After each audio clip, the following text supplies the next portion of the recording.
Welcome everybody. Oh my goodness. Here we are getting ready to move into the Virgo Solar Month.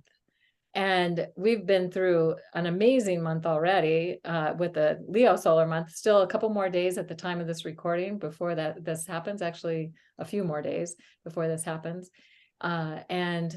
Venus is about to rise into the morning sky. And in fact, that will happen August 19th. We're recording this on August 18th and technically happen on August 19th. Okay, so because it depends on your latitude, it depends on your horizon line, it depends on where you are. And some people have already probably seen Venus south of the equator. People north of the equator, not yet, but will soon. Maybe some people tomorrow after the Venus reaches that 10-degree thing. And this begins the new cycle of Venus as the sovereign priestess, well, sovereign queen. It's like, how do we do self-love? How do we show up and really be there present for ourselves and then radiate and shine our light into the world? And this is something we talked about a little bit last time, and the idea of being the radiant and shining ones. Then the sun moves into Virgo on August 23rd, and it's with the star Regulus, the heart of the lion.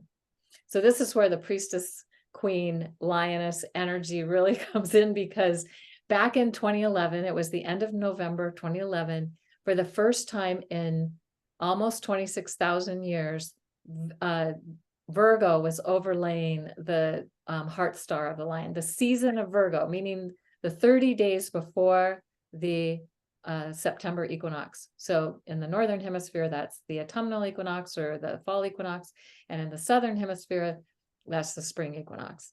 And so this opportunity to experience the change of a season over a star has been remarkable. I mean, in fact, Dane Rajar, a very well-known astrologer, said that he thought it was going to happen in 2012. It happened at the end of 2011, so he was close, really, really close to the exact time of that happening. That was the beginning of the so-called Age of Aquarius, which is also based on the constellations being named the same names as the seasons, and that's a whole other story. But I'll put a video link in for those of you who maybe haven't heard that story yet or don't know what that's about. But now the heart of the lion, the place where we access the Hall of Records, and the record, it's in our DNA. That's where we connect to the heart wisdom, where we are guided by the heart. And Carlos Castaneda wrote in his book, The Teachings of Don Juan. Don Juan told him that all paths lead nowhere. So you might as well follow a path with heart. So to follow a path with heart has meaning, it's more fun, it's going to be more magical, it's going to be more amazing. And I feel like when the sun is with Regulus, as it's moving into Virgo, and will be with this heart star on this day that the sun moves into Virgo, for 72 years. So we've already had a few of those years go by. But anyway, it'll be at that 0 point for 72 years. It takes it moves 1 degree every 72 years. So it'll be over 2,000 years before there's going to be a new season, Libra season, Libra season overlaying the heart star of the lion. So just to kind of give you a sense of how that's going on. And so we can tune into that. So if we're looking at the sunrise on August 23rd, we know it's rising with Regulus. And in fact, right now it's rising pretty close to Regulus, and we'll be there for the rest of August, rising with Regulus. And then the Mercury's going retrograde. So also on the same day, August 23rd, it goes retrograde, and it's going retrograde at 2151 Virgo, which is aligned with the star Denebola, the tail of the lion. So we have the heart of the lion and the tail of the lion. We've got the lion pretty well covered in this time. And the tail of the lion, or let's say Denebola, Deneb, the word Deneb is an Arabic term that means tail.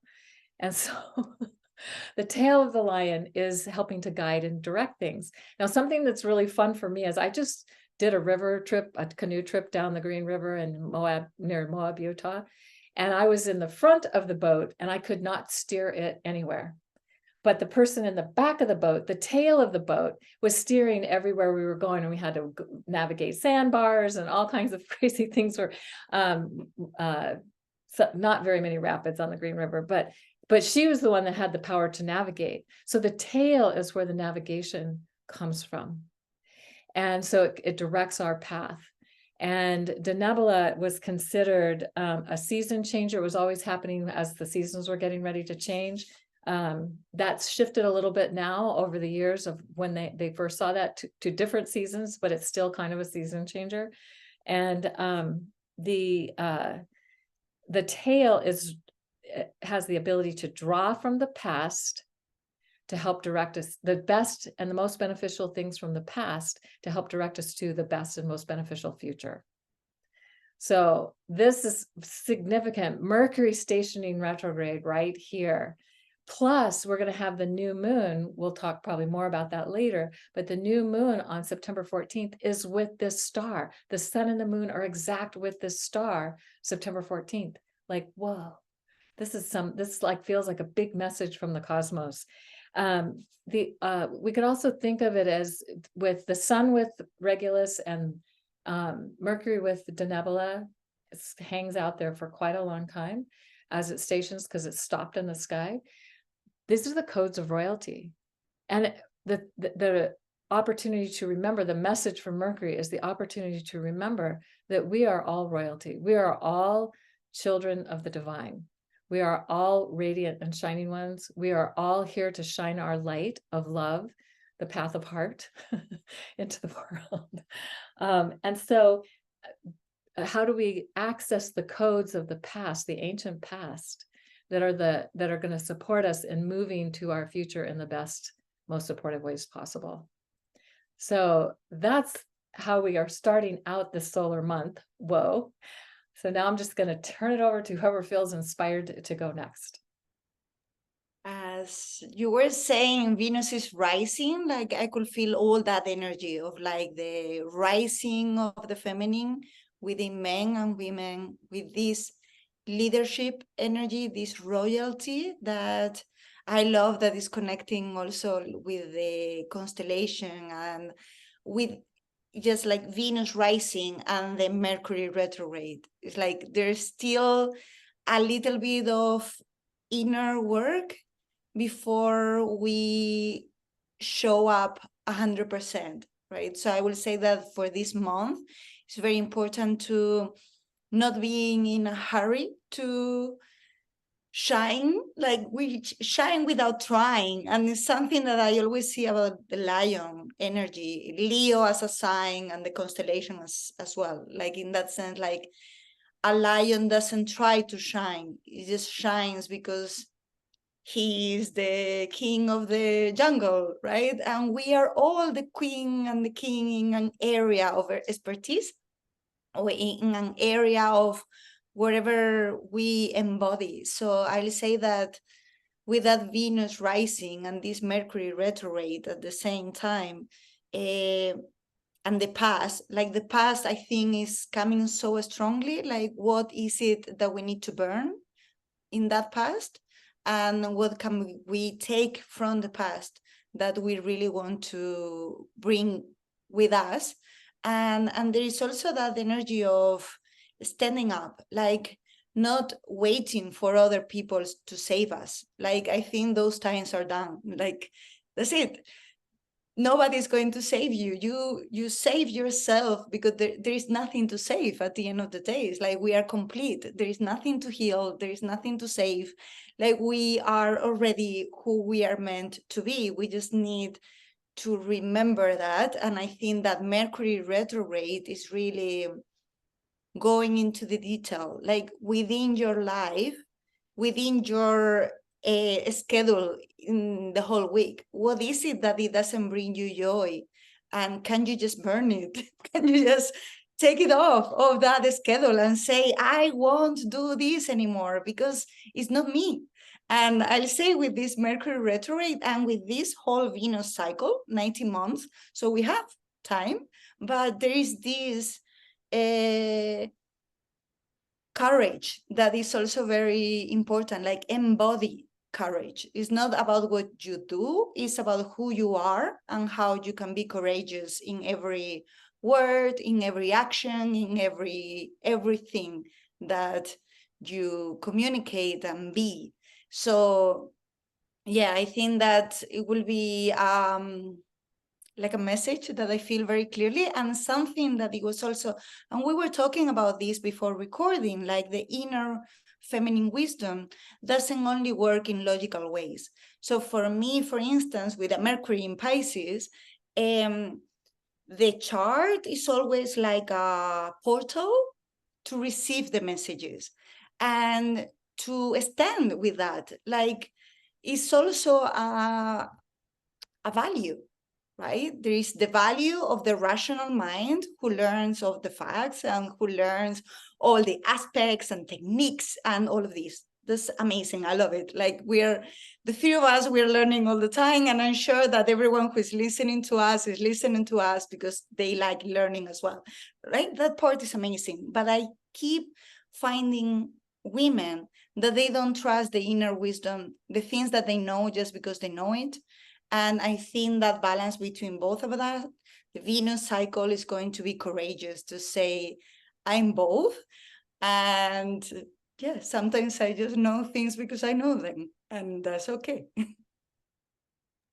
Oh, I just love all of that so much. We are sowing seeds of courage to know ourselves better, in balance in who we are now, and trust our own unique ways of knowing.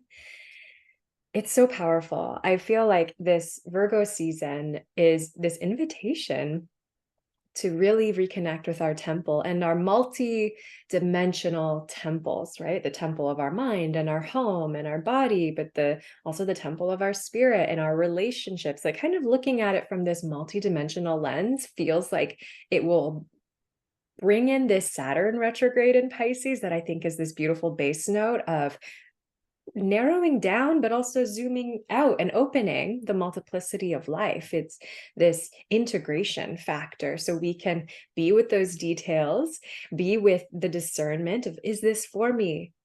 And not only that, is this still for me? Is this for me now or not? And come into the body for that awareness. We were talking about retrogrades just before getting on, and how planets are very close to the earth and very strong in that energy, and it brings us a lot into our body. So speaking to that mod, that way of knowing, what is the body way of knowing? This is a little bit off the topic of astrology. This is human design, something that I'm also learning a lot about. And if you know anything about this, you'll know that we have these centers that are associated with chakras. And the head center, like one of the jobs of the head center is to question. It's like to receive information, to ask questions, to be in analysis. And I kind of view this as similar to Mercury. But what the energy is not necessarily supposed to be for is questioning like ourselves in terms of like our essence. It's like, yeah, maybe we question our thoughts, but we don't question our essence. Like who we are and trusting our own way of knowing is not really the part that's up for debate. Maybe the words we would use and how we talk about ourselves, that part is always changing, but the essence of who we are isn't really what's meant to be questioned. So we can be misplacing that analytical energy and either using it against ourselves, which has been done historically for thousands of years as women. Like there's a lot of imposter syndrome, self-doubt. Like sometimes even me, I've been doing astrology for a long time, and sometimes I'm like, do people think I'm just like playing being an astrologer? Like it's this not real thing, if I come into more traditional structures in the world, they're like, what are you doing? Oh, you're playing astrology, that's cute. And it's like, or I'm being with the deepest questions of what is sacred in the universe. And it's all perspective.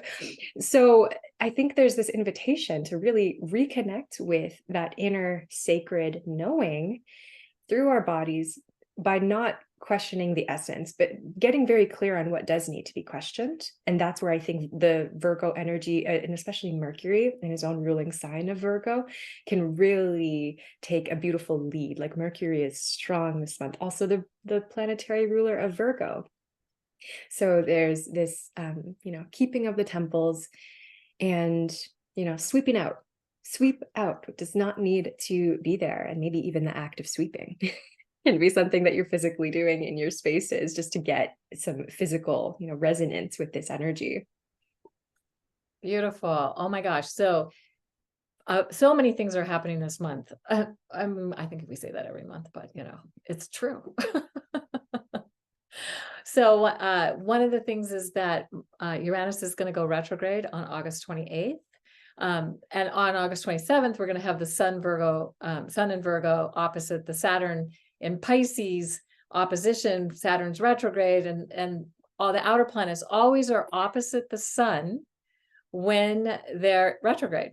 And they're closest to the earth, and they're most visible to us at that time. So this means that the sun rises and Saturn sets, or Saturn rises and the sun sets. They're just in that opposite point of each other. It's very much like a full moon experience. And it's an opportunity. I love what you were saying about this, both of you. And it's like, how are we looking at the structure of our reality, and is it working for us? And if it's not, then how can we restructure that? That's a big piece of it, and especially with Saturn and Pisces from a place of heart and compassion, and not that heavy judgment that sometimes we can tend to do. And then on August 30th, we're going to have the full moon in Pisces, and this is the second full moon of August. So I know a lot of people feel like that's a blue moon. The second full moon in a month doesn't happen all that often, about every 3.5 years or so. You'll have 2 full moons in a month. That is not the original definition of a blue moon. The original definition of a blue moon was when you had 4 full moons in a season, and that often represented 2 full moons in the same sign, not the same month, but in the same sign. So one would be at 0 degrees, and the next one would be at 28 or 29 degrees of the next sign. That's a true blue moon. But this moon also is perigee, is still close to the earth. It's really close to the earth, and it's really close to Saturn. So, and Saturn in its opposition to, still being pretty close in its opposition to the sun. So that's pretty amazing to have, to just tune into that and to feel into that. What is this showing us? What is this bringing to us? What is it illuminating for us? So those are questions to be with, because it'll be different for everybody depending on where you're at and what's going on for you.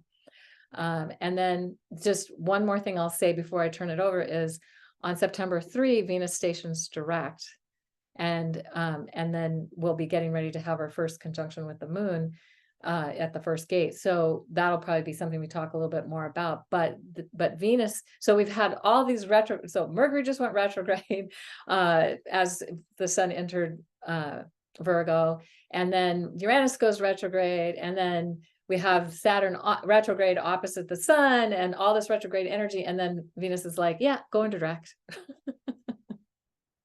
So with that, I'm passing it on.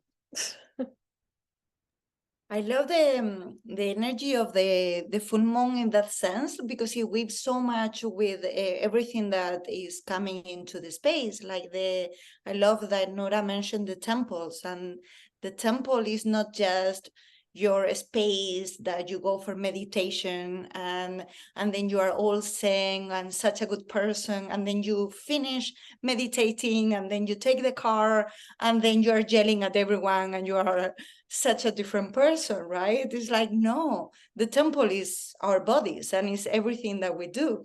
So the action of sweeping the floor is very clear. How can we bring the temple to every action? Because that is kind of like Virgo energy, that everything is sacred. Life is sacred, like the way we clean the house or the way that we don't clean the house. That's saying a lot about ourselves.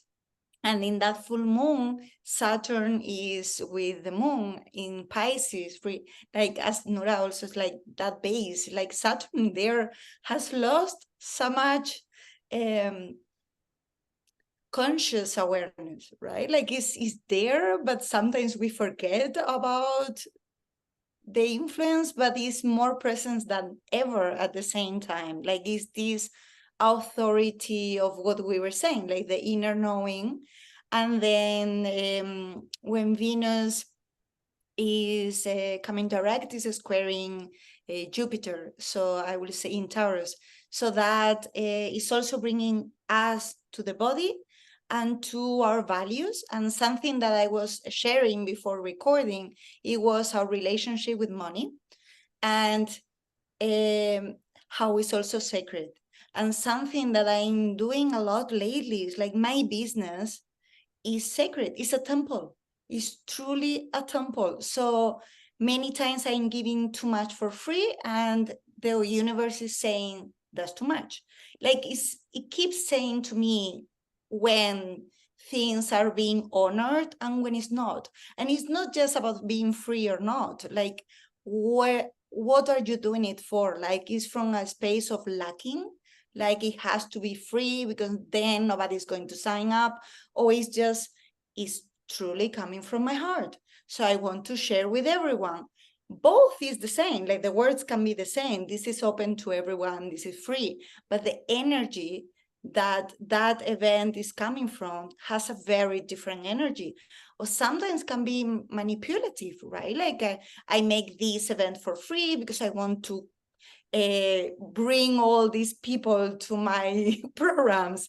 How can we do it in a way that is truly clear and sacred? It's like, of course, I'm making a living.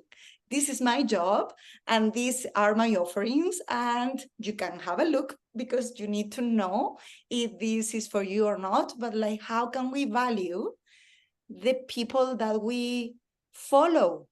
Like if you are listening to us, for instance, no, right? Like how can you value us? Or if you are listening to a person for 3-4 years, like how can you buy something from that person? So there is a sacred reciprocity that for the Incas is called Aini, that I think all of us need to re-educate ourselves. Because before like recording, we were talking how the priestesses in the temples, they didn't need money, but the community was honoring their work. And the problem sometimes is like communities and the collective, and me, the first one, right? But sometimes we are not honoring others people's work. We are just trying to get everything. So I don't know, I think that Virgo laser point of looking at the spaces that we are doing that. So as I'm saying it, I'm also aware that sometimes I do it. So it's like, how can we reframe that collective of abusing others in a way? So it's like every exchange is balanced.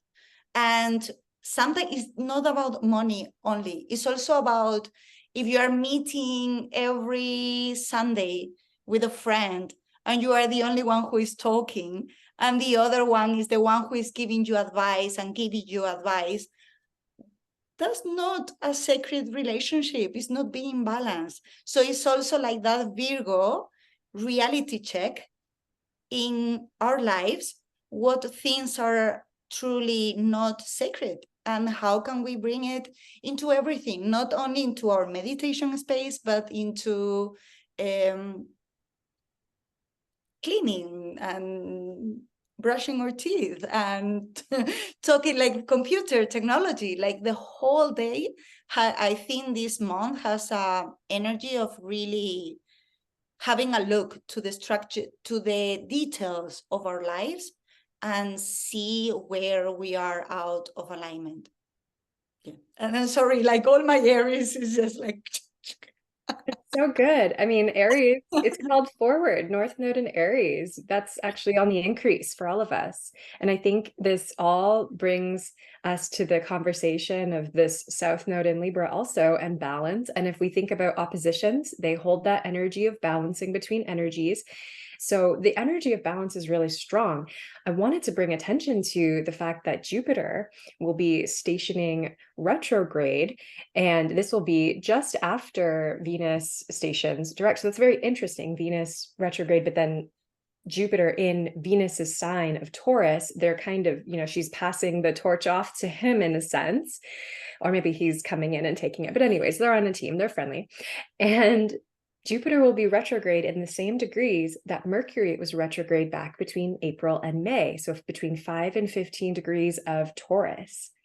This has been a very big energy, especially over the past year and a half when we had the North Node in Taurus and the series of eclipses in Taurus. So it feels like we're revisiting a lot of these themes around what we value and what we prioritize, and also that you brought it up so beautifully, Maud, the sacred reciprocity and the reverence for being in right relationship with our friends, with our mentors, with the earth herself, even Jupiter and Taurus having a strong connection with the earth.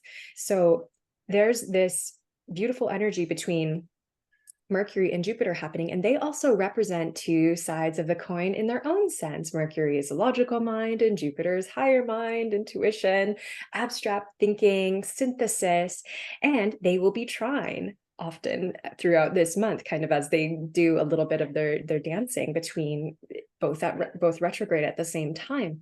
So it feels like we get to review, the beautiful retrograde word, our relationship between how we're thinking about things logically and how we're thinking about them in a more intuitive sense, and finding a new balance, coming to some perhaps beautiful creative tension that can happen, with the Venus squaring Jupiter. That can be a beautiful creative tension, but then this trine between Mercury and Jupiter can actually make it so easy. I sense already in myself this ease in flow, this ease in communication between body, heart, mind. And so my prayer is that that's the case for everybody, that you get to have that feeling of being at one with yourself, which is, I also think, connecting to that Saturn in Pisces, who's also configured in this whole relationship that we're talking about with the opposition to Mercury, is how can we be in balance and recognize our wholeness, and, as within, so without,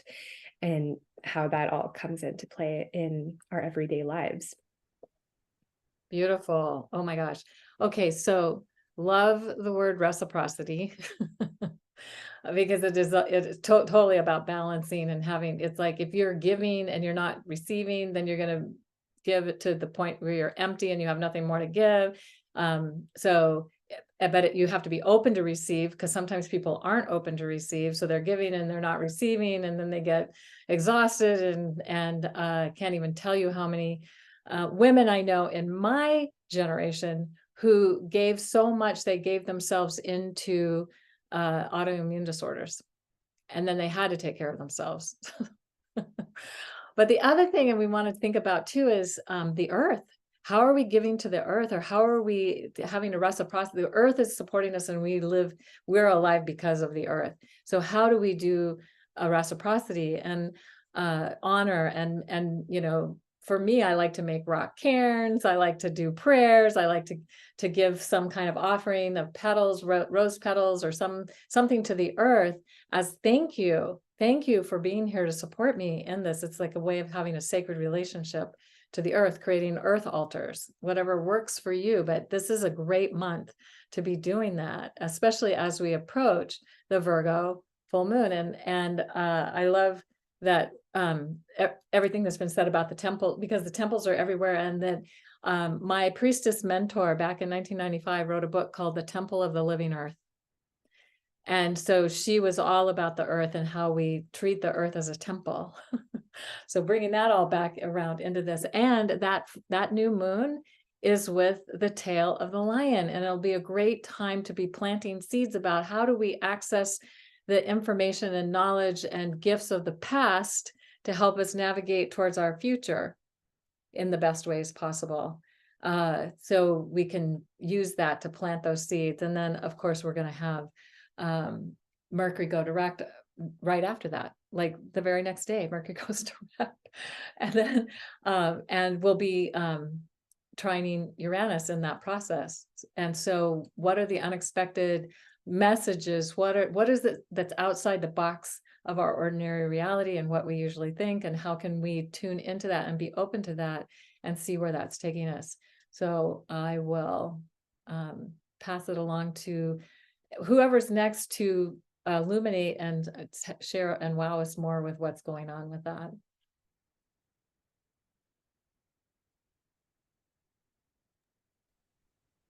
I am really loving this month for how everything's kind of getting touched.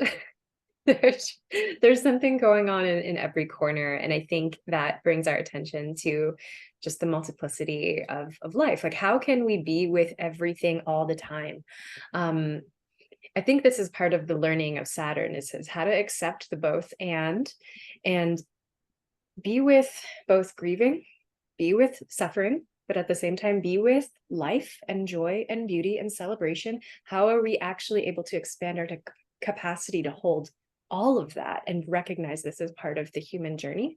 So that feels really potent, especially as we feel into, you know, the full moon in Pisces with Saturn and just the illumination of what that is for us. I very much see Saturn as a point of an invitation to mastery, or maybe if there's a better word that we like other than mastery, but this, you know, coming into, we're completing something. There are so many cycles being completed as we simultaneously enter new ones. And we get to, I think, so the first moon Venus conjunction is happening September 11th at 13 degrees Leo, and this is corresponding with the crown chakra. And it's the spiritual authority. It's our connection with spirit and also our connection with knowing. And I think all of this is quite connected to that as well. This,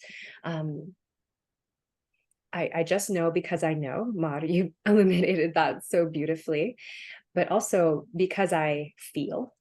And I can trust my feelings. I can trust what I'm sensing.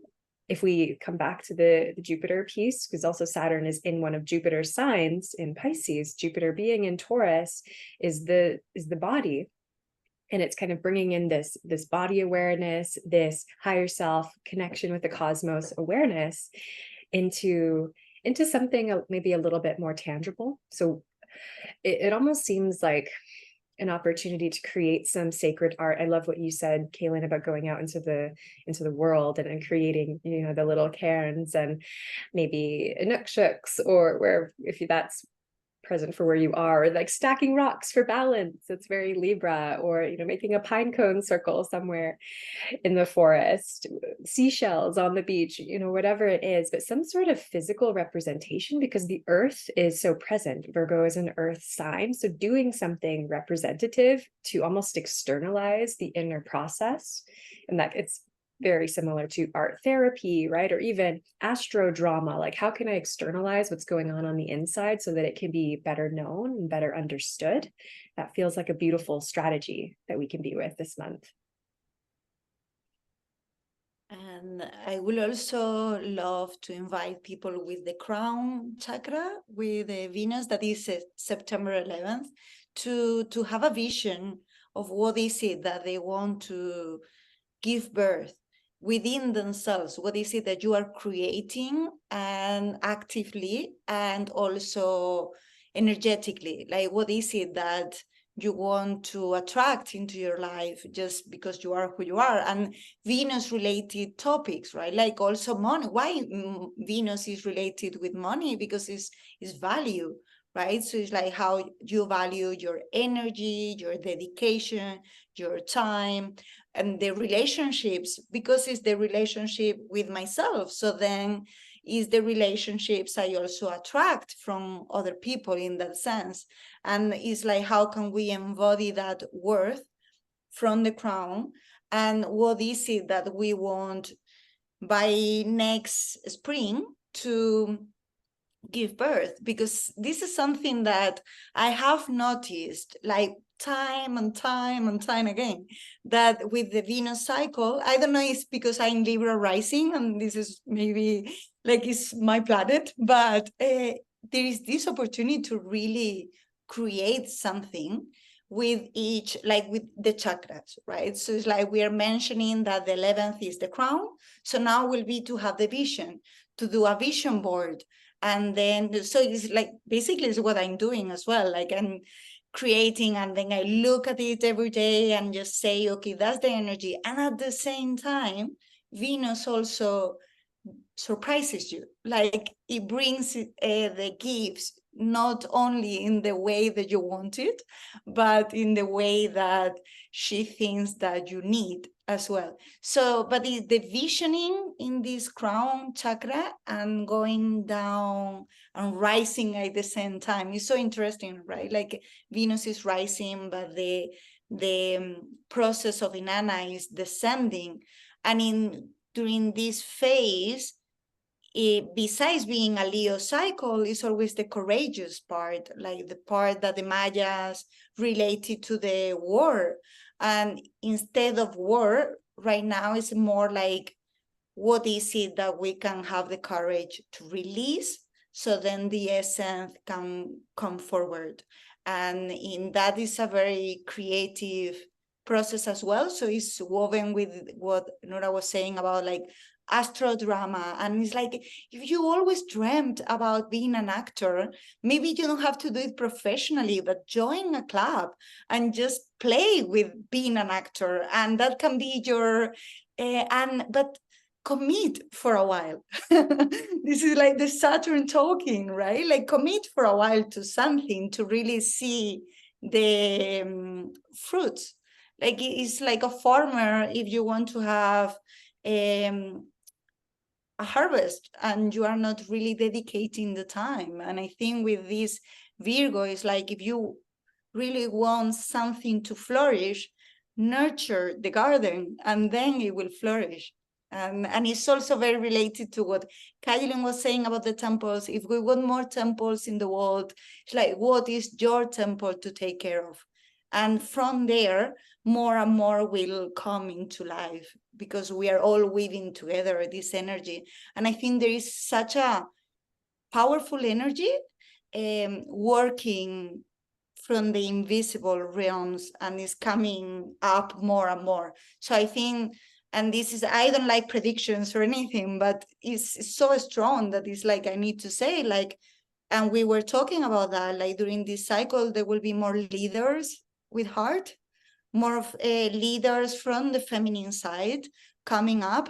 And if you are the ones who is being called to be a leader, just have the courage and do it, because it's like nobody else can do it for you. And the call comes from the inside out. It doesn't come from anybody else pushing you, right? It's like this inner calling of saying, there is a community that I want to serve as a leader, and how can we see that more and more, like, and dedicating the time and committing as well. Beautiful. Okay, I love this. And so just a quick little review in case you don't know. When Venus rises as morning star, she rises up fast. And she makes her, and she's making her descent. So she starts sending back to the horizon after a couple of moon conjunctions. Sometimes one, sometimes two, but the first Venus moon conjunction, she's still rising up. What's interesting about the crown chakra is that is our connection to our own divine authority. And so when she is at this gate, she is releasing everything and anything in the way of us, we can work with it as our own personal sense of self. What's in the way of you trusting your own inner divine authority?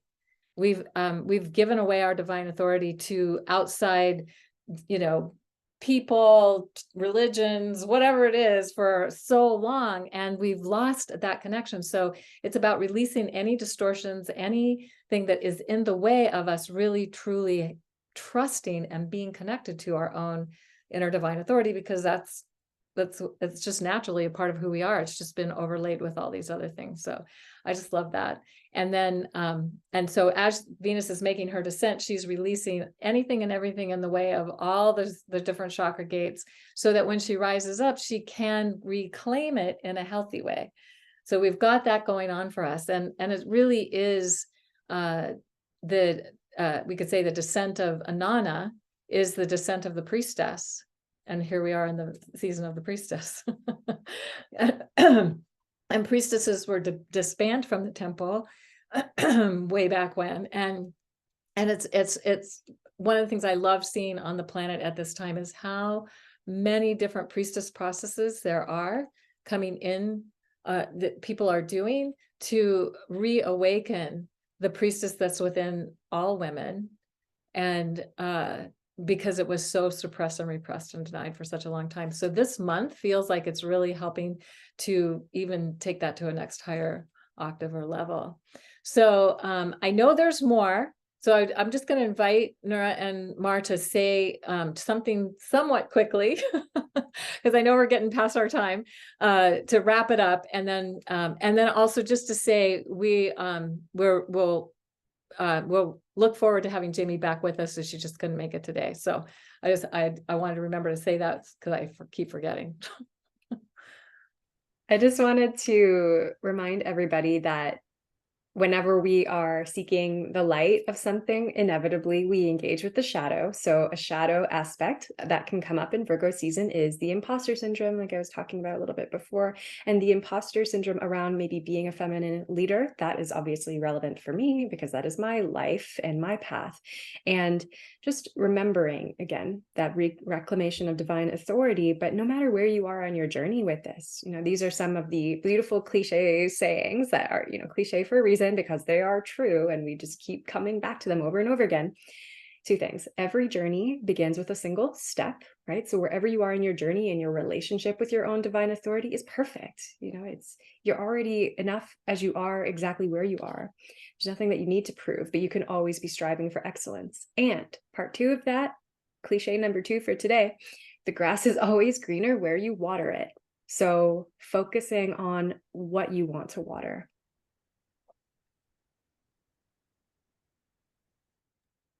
And also connected with the priestess, and in this case, not so much about astrology, it's more about the land itself. It's just a reflection that I have a few days ago with another priestess, that I'm in the Canary Island at the moment, and one of the islands is on fire, and then everyone knows about the Hawaii fires, and these are two places that we feel connected with Atlantis and Lemuria, and just saying that it gets chills. And is this knowing as well that it's not logical? It's like how Atlantis existed or Lemuria existed, I don't know, but it feels that it's like that. And I felt the call to come here during this month, and it was very important to be in this land energetically, and how wherever land that we are at the moment, that's the temple.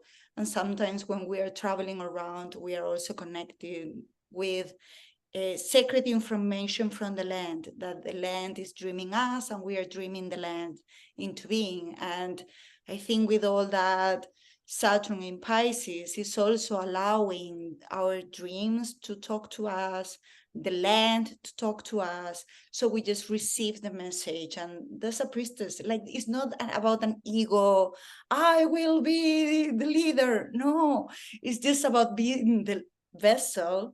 So the information comes through you, and you just know what it needs to be done.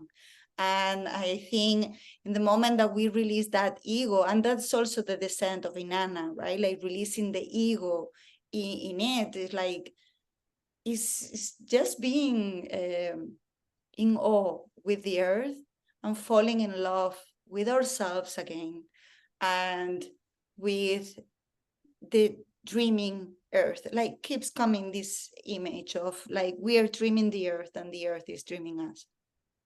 I love that so much.